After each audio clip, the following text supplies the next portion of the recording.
Welcome to episode 1 of Idiot's Guide to Imagineering. I'm Steven, one of the idiots, and we're thrilled to have you join us.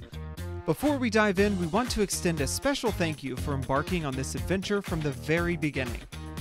As you'll hear, our podcast has evolved and grown over time, drawing inspiration from the creativity and innovation of Disney Imagineering. We're proud to say that the quality and production have improved along the way as well. So as we kick off this inaugural episode, we hope you'll enjoy the ride and witness the progress we've made together. Without further ado, we give you episode 1, Rock and Roller Coaster starring everyone.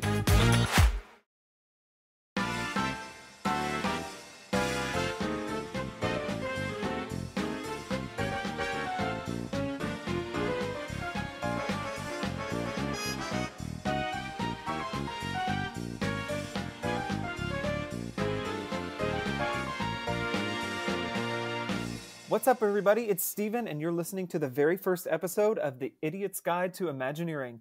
It seems everybody has a lot of opinions on the latest Disney parks, Imagineering news and changes, and so on this show, I'm going to sit down with these fine idiots to discuss our completely unqualified and potentially unhinged ideas, suggestions, strategies that we feel might make the parks a little bit more magical. So without further ado, allow me to introduce you to my co-hosts, Katie. Hi, everyone. Amanda. Hi, y'all. Jenny. Hi. Marissa. Hello. And once again, I'm Steven. Almost all of us met working for the Mouse in Orlando many moons ago and have remained close friends ever since. And I think at one point during our college programs or our early Disney days, we all had the idea in our heads that we were going to be Imagineers, or we would be the next Disney CEO. I had a picture of Bob Iger, like the nerd that I was, printed on my bulletin board.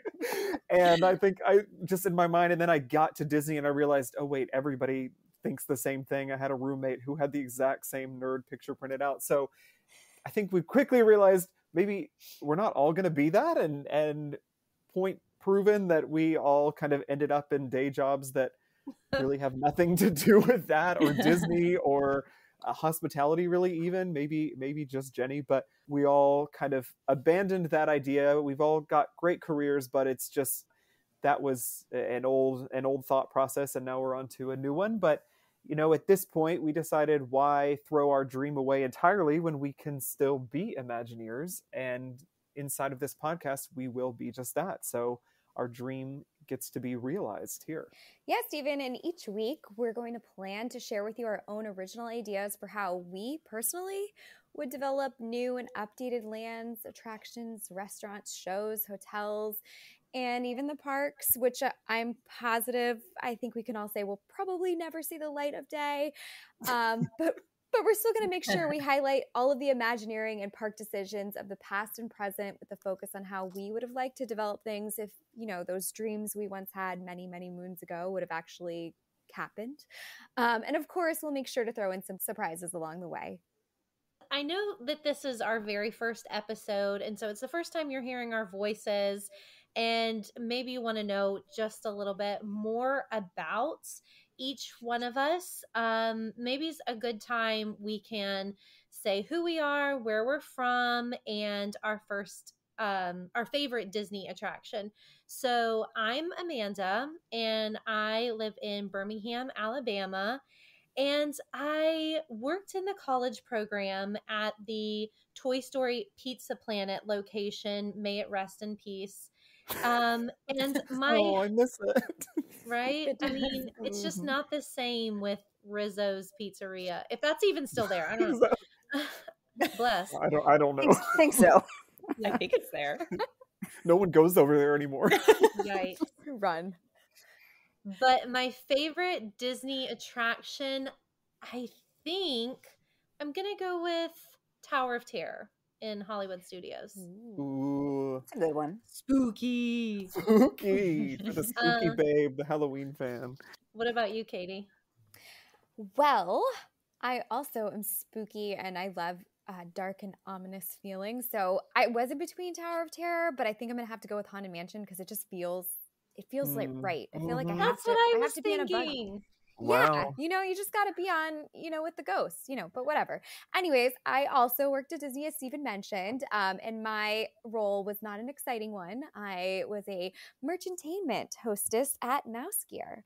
So I could help you with whatever Mickey wall or Mickey dreams you ever had. Jenny, how about you? I did my college program in attractions, and I worked in Tomorrowland in Magic Kingdom. So I did the Carousel of Progress, Buzz Lightyear's Space Ranger Spin, and the Monsters Inc. laugh floor. And as far as a favorite, I hate to use one of my own, but I think it's got to be Carousel of Progress. I like the audio animatronics, and I love the original attractions. Marissa? So I'm Marissa, and I am still in Orlando because just like no one else on the college program, I decided to stay down here afterwards, and here I am about, I don't even know how many years later, a long time. I was in entertainment as a character attendant at Epcot, but worked all over the place. So if you ever told a character attendant that they killed your dreams of meeting Mickey that day, could have been me. And unfortunately, You've killed all of our dreams throughout the years. So this is a tough one because my favorite Disney attraction is no longer with us. It was Splash Mountain. I just really loved hearing Zippity Doo Dah, but I am excited for Tiana's Bayou Adventure. I think that there will be some great things coming, and that's probably something we'll be chatting about in an upcoming episode. Well, once again, I'm Steven. I am coming to you guys from New York City. I worked in many different roles at Walt Disney World, starting at the World of Disney in merchantainment. So I worked there throughout my college program. I switched to strollers, the most amazing, incredible job where I just got to deep clean all kinds of different things out of strollers. And then I switched to recreation, worked at the Yacht and Beach Club in the sun. Then I switched to Pirates of the Caribbean. So I really did it all, attractions at that point. And then I ended up working in entertainment as a character performer, which was probably my favorite role, but definitely the warmest of all of them. And my favorite Disney attraction has been and always will be the Jungle Cruise. And I really I think it's just always been a classic. I don't know how I feel about the movie, quite honestly, but I think that ride will always hold a special place in my heart with the puns and the fun of it all. But yeah, so I don't know if Katie or Jenny mentioned where you were from. Did you? Nope, I did not. I didn't tell anybody where I was She from. doesn't want anyone to find her. She's already worried about the paparazzi coming on episode 1. Oh God! So I too never left Orlando. So I'm right with Marissa, not physically right now, but eventually one day she's going to have to force to let me in her house so I can record with her. So one day I'll be with her in her room. Oh, I didn't even think that we could do this together, Katie, even though we live 15 minutes sure. apart. Genius. Sure. So smart. One day I'll tell you how Marissa didn't want to live with me in my college program, but that's on the next episode. Ooh. It is a true story, y'all. A cliffhanger, a teaser. Subscribe for more. Jenny, did you tell us where you were from? I didn't. No, I'm over in Dallas, Texas. So we're pretty spread out over here. We sure are. We're covering the kind of middle to eastern United States. Yep. Well, great. That's a little bit about us. I'm sure you'll get to know a little bit more about us as the episodes go on, but we just wanted to give you a quick touch on who we are and where we come from and what we do. So I'll turn it over to Marissa to tell you about the next segment of what this podcast is going to look like.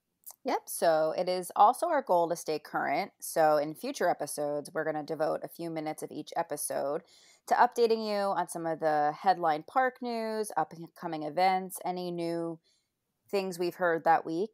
We're not a news podcast, and you don't want us to be one, but sometimes the news can tie into our Imagineering plans and some other ideas we might have, and we want to hear your opinions as well. I think we are primarily focused on bringing you our Imagineering ideas, and so now is the time that you've all been waiting for and the reason you clicked on our podcast. So we're going to tell you basically how this is going to work. Each week we will have project managers who have worked on a project together and basically an idea from beginning to end. And then we're going to present it to the remaining hosts here. So two of us, for example, on this episode, we'll have planned this through from beginning to end, and then three of the rest of our team will not know anything about it. So we're presenting it to them as kind of an open forum to get their feedback on our thoughts, and let us know what they think is working and what isn't working. And then collaboratively, we'll all come back together and have created a brand new project that would be, somewhat presented and executed in the parks. Once again, it's probably never going to happen, but that's just the fun of this, is that it's our own ideas. This is our Disney World, and we're going to make it however we want, with the help of you. That's right. So today's project managers are Katie and myself. And so, Katie, if you want to kind of start into what our plan is for today. Yeah, sure. So for our very first Imagineering project, we decided to be a little bit fun to focus on a ride that's been probably a little bit overdue for an overhaul for the last 20 years. Rock and Roller Coaster originally opened on July 29th, 1999, and since its inception, it's been pretty minimally changed. Not too much has really gone on since it came to fruition. It's been exactly the same. It did recently close for renovation, and I think a lot of people, including myself, were maybe hoping, dreaming, wishing that it would open with something a little bit more exciting. Not that Aerosmith's not great, it's just... There's something else we could do with this, So we decided to give the people what they want. So when the ride reopened, again, virtually nothing changed. So today what we're going to do is we're going to give this ride a little bit of a light zhuzhing. Just a classic remix for this one. Good word. Zhuzh. Yes. Zhuzh it up. So before I jump in, I just want to remind you guys how this is going to work as well. So this is our Disney World, as we kind of briefly mentioned. So that means there's no budgets, no restraints. We don't have to answer to anybody. But we will operate in the technology of today. So we're not completely unhinged. We're just mildly. So it's important to highlight, we think Rock and Roller Coaster is amazing. It's a top tier ride. I think we can all mutually agree on that. So we also, was important for Stephen and I when we were reviewing this, was we don't want to do a total rehaul. Let's not reinvent the wheel. If it's already working, why start over? So we think as well for the ride overall, it has a pretty good solid bone structure, all of that. So when it came to us talking about this and what we wanted to change, it was really the overall theme, making it feel more present in today, but also making it feel more fun no matter what music choice you like and what you get into. And I think Stephen came up with a great idea on adding some additional features to that, and I'll let him talk a little bit further. Yeah, I think it's less on hating the project or the existing attraction and more, how do we make it better? Sure. So our thought was add more pre-show rooms. You start there. You want to have the experience to where it could be customizable. So at this point, there's only one existing pre-show room. So this would require a little bit of construction. And so this is the only construction piece of the project that we have planned so far. So to add on 3 additional rooms, we checked and we noticed that the ride is kind of situated in the middle of a parking lot. If you look at like a aerial satellite view of it, so there's room for you to add on 3 additional pre-show rooms. So that's going to be the light construction. You would just need to add a hallway to get to them in the front, and extend the alleyway behind them. The existing alleyway just needs to be extended. Well, I was just thinking, with you said the pre-show rooms being added, isn't it just the show is a recorded show that goes on, like the screen? So what if you just had different screens that ran and you never knew which? So anyways, yes, I'm jumping in on your idea, but anyways, no. Just go ahead. Yeah, so that's part of it. This is why we're all in the same group. We all think alike. We have the all same have brain. the You're same. on our level, Amanda. Yeah. Just get ready. Strap in. It's good to know if you had been planning this without us, you would have been on the same page. So basically, we need the additional rooms because of a choice that we want the guests to have. We want this ride to become interactive and customizable to your sound. And so each room has a different genre. So you can choose, do I want to enter the rock room, which would be, the Aerosmith style classic way that it is? Would I want to choose the pop room? Would I want to choose the hip hop and R&B room, or would I want to choose the country room? Now, we also understand in choosing those genres that some of them are more popular than others, and some of them are going to be requested more than others. So there would be the expectation that there's going to be additional wait times for different rooms. We liken this similar to how it is when you're waiting for the front of the line. So if you want to be front row on a roller coaster, you're willing to wait an extra 10 minutes. So you want to get that rock song you want. Maybe that means 5-10 minutes longer. That's fine. But it's your experience and you're getting this. So this is your ride. I'm assuming pop means K-pop. At least I'm hoping. I was going to say, I'm shocked there's no K-pop room. Really, this is just rock and K-pop a coaster. Yep. That's what I want to hear. It's pop and roller coaster now. K-pop and roller coaster. So this is what we kind of wanted to open to you guys, is that we were thinking each one of the rooms could have 3 different artists in the room that rotate. Each time you get it, you don't know which artist you're going to get. So for example, for rock, Aerosmith would stay, just being that it is the classic. And then we would have 2 additional rock items. We argued over this. So I will see what the group wants, because I said, throw Aerosmith to the garbage. I'm moving on. She wants Aerosmith out. I want you gone, out of my lives forever. And by forever, I mean just in this ride. I think it might be time for Steven Tyler to take a rest. Goodbye, okay, sir. I'm fine with it. I was just thinking but he's for classic. It's the classic. That was my thought. It's just and they're still touring. They're still out there performing. Okay, I think we're just questionable tendencies, so we might have to circle back. I think we'll just agree to disagree on this one. I just can't hear him say, how about some backstage passes? I mean, how many times do you think we've all heard that? It's time for someone else. Well, thank you. I think if it wait a minute, I love that idea. I love that idea. I mean, the finger's been the most updated thing the ride's had in 20 years. True. They did digitally add that finger back in. Now, I think if anyone is listening to this would be a time that we would want your comment on what is your thought on Aerosmith coming or going. Don't say if anyone is listening to this. We know the world is. Correct. Since everyone is listening to this, we need you to tell us. So let us know. So obviously Aerosmith maybe on or off.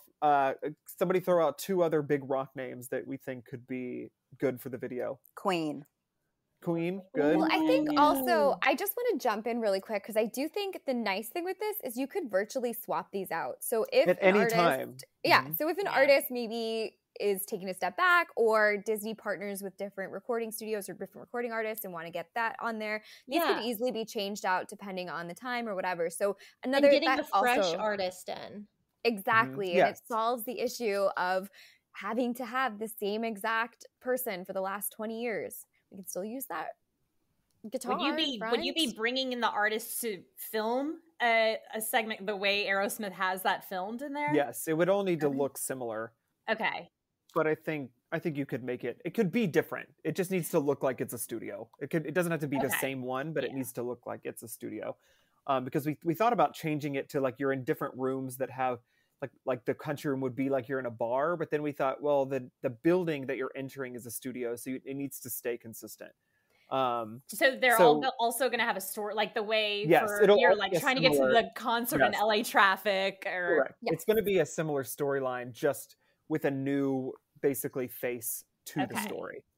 Steven came up with an awesome idea, because I think a lot of the conversation we had was like, how do you get people with all of these different pre-shows happening at the same time? And like people are exiting and someone's in country, someone's in R&B. How does this going to work? And Steven came up with a really cool idea to still be able to keep that unique experience, that regardless of whoever is in your car, you're still going to get that same experience on the way. Right. Because of the fact that all of the pre-shows are going to spill out into the same alleyway where you're going to rejoin people from different genres, I wanted you to keep a consistent theme throughout it. So when you're about to enter the pre-show, when you're being divided into your different lines, you're going to get an armband that's like a rubber, maybe like a Livestrong type bracelet. It's like a rubber that has an RFID chip in it. And much like the Magic Bands work, where, for example, when you're on, I don't know if they still do it, but on Haunted Mansion, it could kind of pick up that you were in the ride, and it could send back, information for that. So then these armbands, you're going to enter the room, and it will register that you've entered that room, and it's going to pick up, okay, I went into the pop room, and I got the video for, let's say, TXT, who's a big K-pop group. And so I saw their video, and I now want to make sure that I'm hearing a song by them as I exit or as I enter the actual ride vehicle. So with that armband that you receive, it's going to be your VIP pass.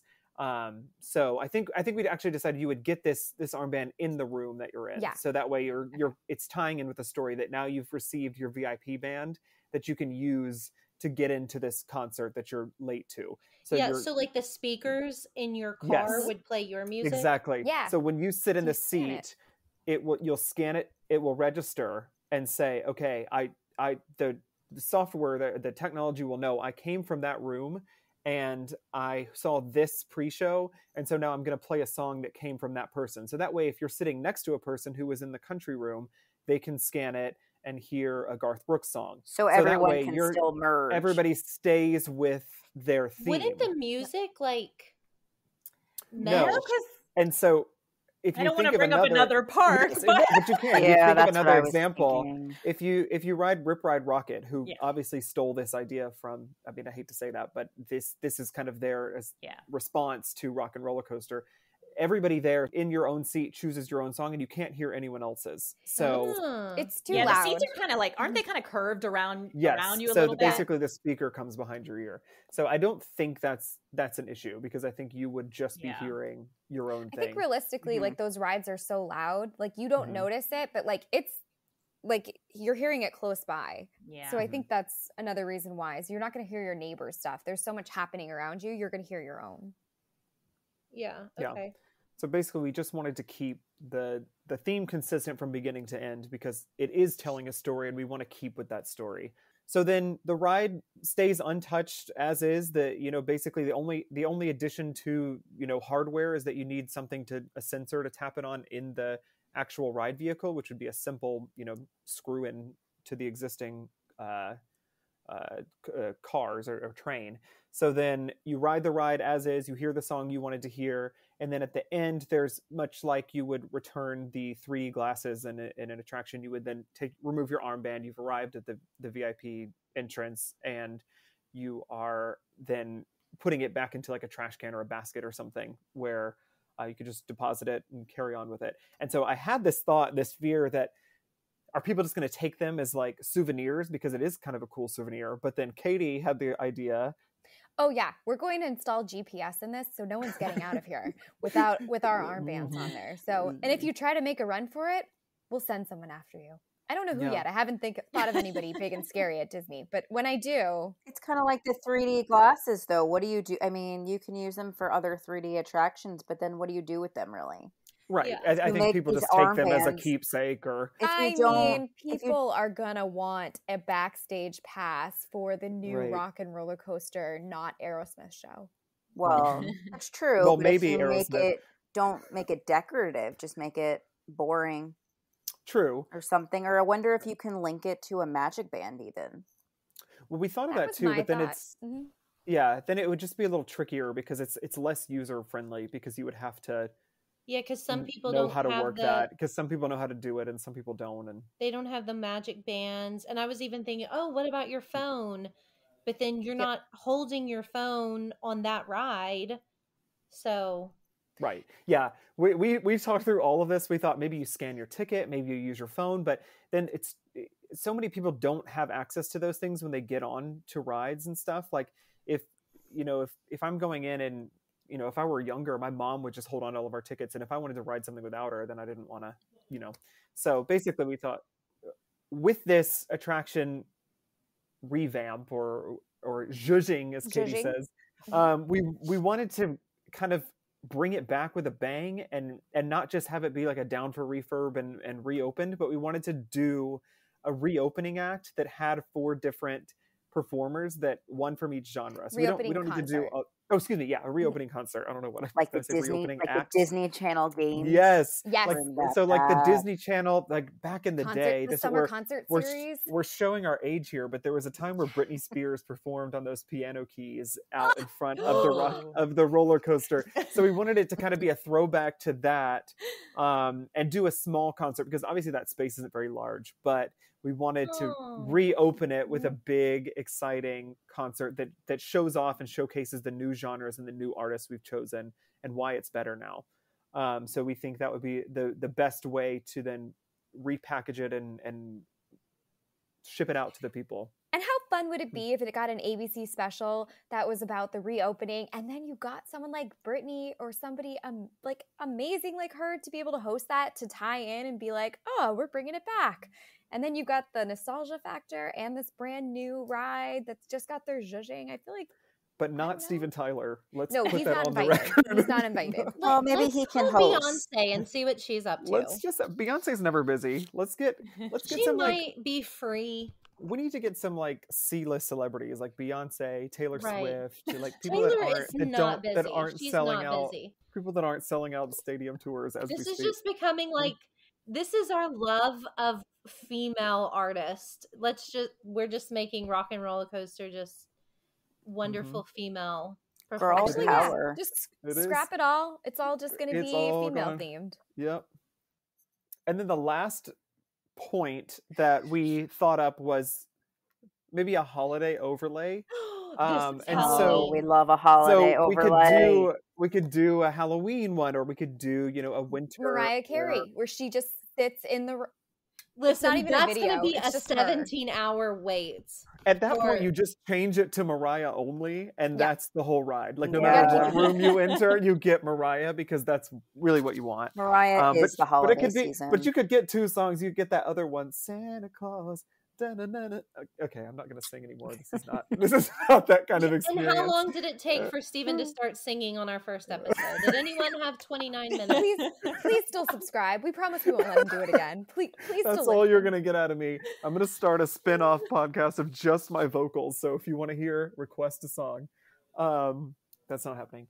Anyway, that is kind of our experience in a nutshell. Basically, we, like Katie said, we're not changing the whole experience of the ride. We're not, it's just re-theming and updating the theme, really. It's just rocking on to the new millennium. I like that. Now, at this point, we want to jump into another segment that we're going to talk about in the future. So I'm going to turn it over to Jenny for that. Yeah, well, so obviously we're just having fun with all this, playing make-believe Imagineers, but the truth is we have a ton of respect and admiration for the real Imagineers and all that they've created. So on future episodes, we'll have a segment called Imagineer of the Week, where we'll showcase former or current Imagineers and their contributions to the parks and resorts. So if you have a favorite Imagineer or an Imagineer you'd like to have discussed, let us know and we'll be happy to spotlight them. And Jenny, you bring up a great point here, and that is that our goal is to keep this podcast as interactive as possible. And while we're in recording, we can't get immediate feedback, so we want to know what you guys think, and we want your ideas. And if you think our ideas are absolutely amazing, we want to know. If you think they're absolute beep, we want to know that too. Like, tell us your thoughts. That was an expletive. That I just, because we don't cuss. This is a family show. Right. Yeah. So you can reach out to us directly through our Instagram, which is @IdiotsImagineering, or our Threads account, provided that even continues to be a thing. Or if it starts working again. We're just trying to stay with the times. We're a bunch of millennials trying to stay with the times. Okay. So that's @IdiotsImagineering, IdiotsImagineering. Follow us. If there's something you think needs an idiot overhaul or has never been done before, send it to us and let us run a full-scale development with it. We want your ideas to help us make a better Disney World. And last but not least, we decided to make this podcast out of sheer enjoyment, but it also helps to have your support. So if you enjoyed listening to us, tap the subscribe or follow button so you can be notified about all of our upcoming episodes. And that is a wrap on our very first episode of Idiot's Guide to Imagineering. And I think it went pretty well. I am excited about next week and our next topic that Amanda's going to head up. It was an idea of hers, so we're excited to see where that goes. Should we give them a little teaser of what it might be regarding? Yes, I love a little teaser. Hit us with a teaser. Just be thinking of maybe some of your favorite obscure Disney characters. Ooh. Oh, just chills. Who could it be? Wow. Well, thank you again to all of our incredible hosts, Amanda, Katie, Jenny, and Marissa. Once again, I'm Steven, and we will see you next time on the Idiot's Guide to Imagineering. Remember, if you can dream it, you can make a podcast about it. Bye, guys. Bye.